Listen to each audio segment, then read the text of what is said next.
Heads. Somebody he needed prayer. Everybody's praying. Come down to the courthouse and pray for him. But he didn't see the moment where he could have cleaned himself up. You know? You think we was on him, so you think he didn't? But when him say, God say, forgive the sinners, somebody told him something. Yeah, so he know. He knew something. You got more. Verse 5. And hope maketh not ashamed because... I'm sorry, read 3 again. 3 again? Yeah. And not only so, but we glory in tribulations also. Because we're partakers of those afflictions that Yahweh shot. Knowing that tribulation worketh patience, and patience experience, and experience hope. So that's the process of going through this stuff. Tribulation working patience. Patience means to suffer. And that you know how to suffer through something, now you got to experience the suffering and being tempted. Right? And experience hope. Now you have an expectation. I made it through before, through the grace and power of Yahweh Shah, I can make it again. And that just continues to build it. You got it? And we also glory in that tribulation because we understand that the scripture says, with tribulation shall we enter into the kingdom of heaven. Right. So the end of this is glory at the end of the day. There's another one that says something like that too. Y'all got it, I think. And hope maketh not ashamed because the love of the Most High is shed abroad in our hearts. And tough love. I always like to end up there with a Proverbs 27 about being reproached.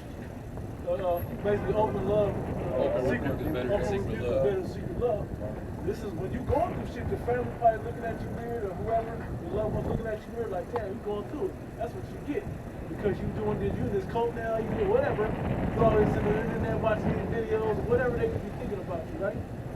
Particularly you, and we all went through a similar situation. When that happens, knowing that this is happening because God is sharing, Most High God, through His Son Yahweh Shai, shed His love upon you now. By warning you to get yourself in good standing with Him, because there's a lot of people that don't have that opportunity. Now you got a chance.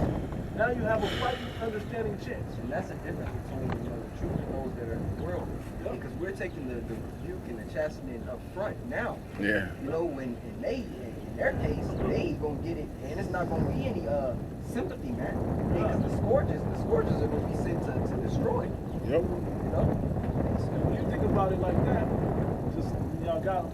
When you think about it like that, us taking them up front, it's mental. A lot of it's mental and spiritual now, but we can grow from it, and we're still out in a place where we can build up ourselves from it. Then, when it comes upon them, it looks like it's just going to be physical, like they catch missile fire, they started there. But the mental issues that happen to them in that moment, they going to know that this was whenever they had a chance at this, when they were presented to them, they had that chance just like we had the chance, and they effed it up. Yep. And it's going to, and then you look at these curses, these perils that are coming, man, they're really going to, like that missile fire is not going to be a quick, easy death. It's going to burn through you. And have residuals in the kingdom of heaven on you. Even not even all the way up to that point, but as we catch hell now, when Jacob's trouble, when everyone catches it, it's not gonna be gonna be bad to us. Right. Versus losing our job or not going without food or whatever. To these people, these motherfuckers, they can't go a day without food. Yeah, that's what the scripture says in the book of Ecclesiastes. And by sadness, the heart and the countenance is made better.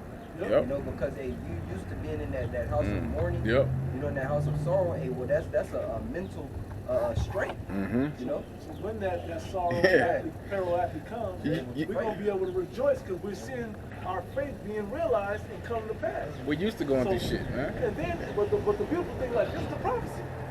I'm rejoicing. We're gonna rejoice when Jacob's trouble comes. Whether we're fasting and all of that, because we know that somebody grab it. Because we're gonna be happy that it's happening because we know there's an expected end to come to this, and we've endured to thus far. Other people, please help me, my God, I'm hungry and thirsty. They're killing and whatever crazy shit going on. We're gonna be happy. You know, that's the difference. Brother can hit it, y'all still got it.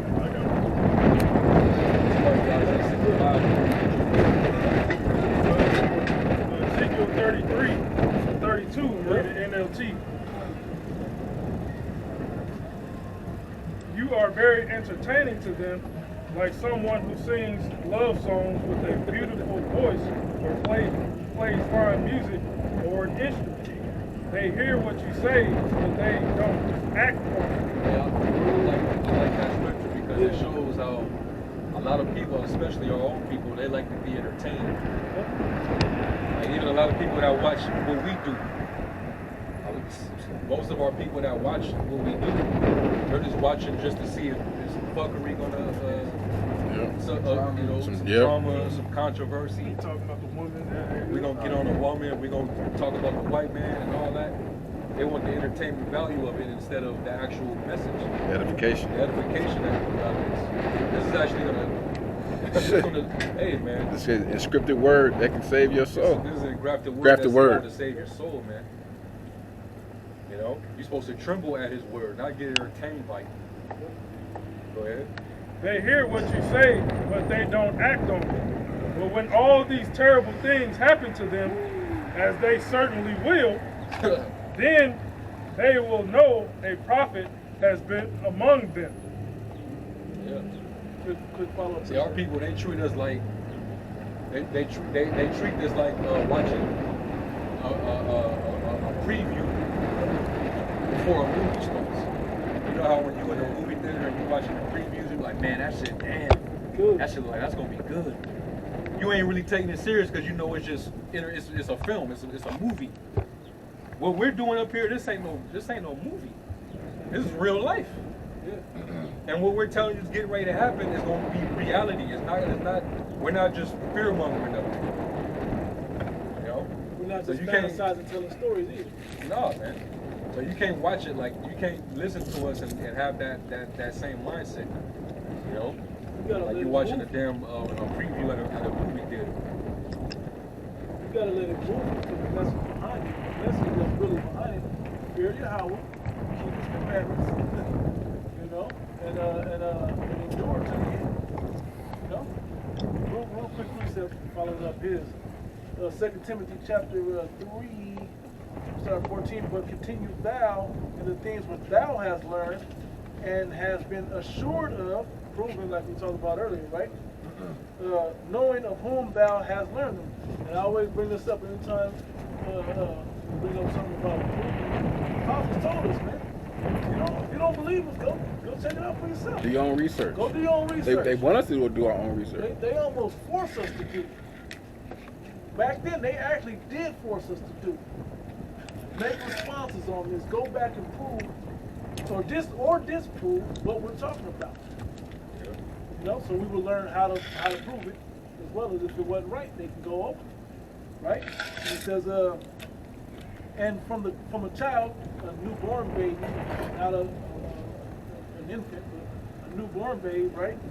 Thou hast known the holy scriptures, which are able to make thee wise unto salvation, salvation through faith, which is in Hamashiach Yahushua. And it says, all scripture is given by inspiration of the Most High, and is profitable for doctrine, for reproof, for correction, for instruction in righteousness, that the man of the Most High may be perfect, thoroughly furnished unto all good works. So every avenue that you need is in this. If you have any questions of any real true concern, there's the answer in here.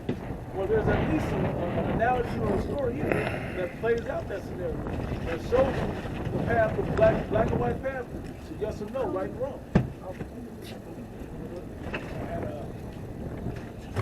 A little early about temptation. Yeah. Temptation. This 1 Corinthians 10 and 13. There have no temptation taken you, but such as common to man. But God is faithful, who will not suffer you to be tempted above that you are able. So just to break down a little bit, so as we were saying, every cross, every temptation, every adversity is tailor-made to you with the way to escape. If there's only one way to escape, tell him what the way is. The scriptures. That's it. Through the spirit and power of Yahweh Shai, which is written in the scriptures. But will with temptation also make a way to escape, that you may be able to bear it. Yep. You're gonna see for me, it was big. I got an issue. My initial thinking, how am I gonna protect my kids from stuff that's coming? I was already onto that this trouble was coming before I heard about this thing. Then I was crying and shit, man, you know what them up kids. There's babies back there. Then, lo and behold, the answers start coming. Now I know that this is the only answer. Within me, there's no other answer. And as I look around, in the time I've been in the truth, there's not been another answer presented. Plan B is to make plan A work. This is plan A. Y'all got it. I got a bunch of kids, right? Yep. I got one. Second address 2. You know, 20. I'm gonna start at 24. It's in the GNT, and it says, "Be calm, my people. Your time to rest will come.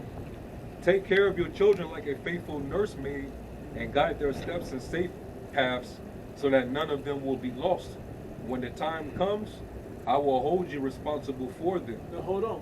Now let me add that. That means teach your kids the truth. Teaching the ways of the truth, best you can. You got it, bro.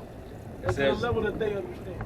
You got it. Don't worry, when the day of trouble and distress comes, others will cry and mourn, but you will be happy and rich. The other nations will be jealous of you, but they will not be able to harm you. Mm-hmm. I will protect you with my power and save your children from hell. Meaning the grave. Be happy, Jerusalem, you and your children, because I, the Lord, will rescue you. Yeah. Let's talk about this. It's all about the king. He's protecting trouble stuff, man. Protect us. Appreciate it. There's Isaiah 65, and I'll start here at 12. 12. Therefore will I number you to the sword, and ye shall all bow down to the slaughter. Because when I called, ye did not answer. When I spake, ye did not hear. But did evil before mine eyes, and did choose that wherein I delighted not. Therefore thus saith the Lord Yahweh, behold, my servants shall eat, but ye shall be hungry. So it's telling those that 2/3 basically, those that didn't, that heard, everybody's gonna hear it. All the people on that sign, they were like worms. They're all gonna hear this word, and they're gonna choose not to follow. No, but that's why it's making a distinction right here. Separation. Yep. It says, because when I called, ye did not answer. When I spake, ye did not hear. But did evil before mine eyes, and did choose that wherein I delighted not. Therefore thus saith the Lord Yahweh, behold, my servants shall eat, but ye shall be hungry. Behold, my servants shall drink, but ye shall be thirsty. Behold, my servants shall rejoice, but ye shall be ashamed. Yep. Behold, my servants shall say. We just read that, right? So it said that when his glory is revealed, that you may be glad also with exceeding joy. So while we're rejoicing when our side of the chariots show, all the earth is going to be scared and upset. Hey, because they know, even though that follow us enough to know that those are the chariots of salvation, they know they ain't did the things necessary to be of the elect. So they're not going to be happy that they're here. But we're going to rejoice. You got it, bro. Yes. Just quick note, because we touched on it. This 14, behold, my servants shall sing for joy of heart, but ye shall cry for sorrow of heart, and shall howl for vexation of spirit. And then, what it said in Isaiah 33 and 6. And wisdom and knowledge shall be the stability of our times, and the strength of salvation. The fear of the Lord is his treasure. Yeah. So gaining this is just going to keep you stable in a rejoicing state, joyful state, versus with everybody else. That's why it said laugh now, but you shall mourn and weep. Those that are enjoying the time now, we can be in mourning now, but we'll be rejoicing later. Even when the heaviest things in the earth is happening, we're going to be happy. Telling jokes and laughing and praising Yahweh. It's kind of crazy, man. I'm just about to grab one. Job 5. Yeah. Alright, it's Job 5 and 19. And it reads, he shall deliver thee in 6 troubles, yea, in 7 there shall no evil touch thee. In famine he shall redeem thee from death, and in war from the power of the sword. Thou shalt be hid from the scourge of the tongue, neither shalt thou be afraid of destruction when it cometh. And destruction and famine thou shalt laugh, neither shalt thou be afraid of the beast of the earth. For thou shalt be in league with the stones of the field. David was in league with the stones of the field to hit. The Most High made a stone that he slung at Goliath, hit him dead and sink into his skull. Mm-hmm.